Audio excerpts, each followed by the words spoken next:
আমাদের দেশে যথেষ্ট ক্যান্সার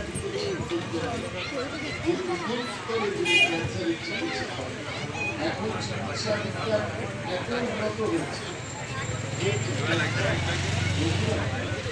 আসতে পারে আমরা দেরি তখন আর কি চিকিৎসা করা হয় কিন্তু তারা ভালো।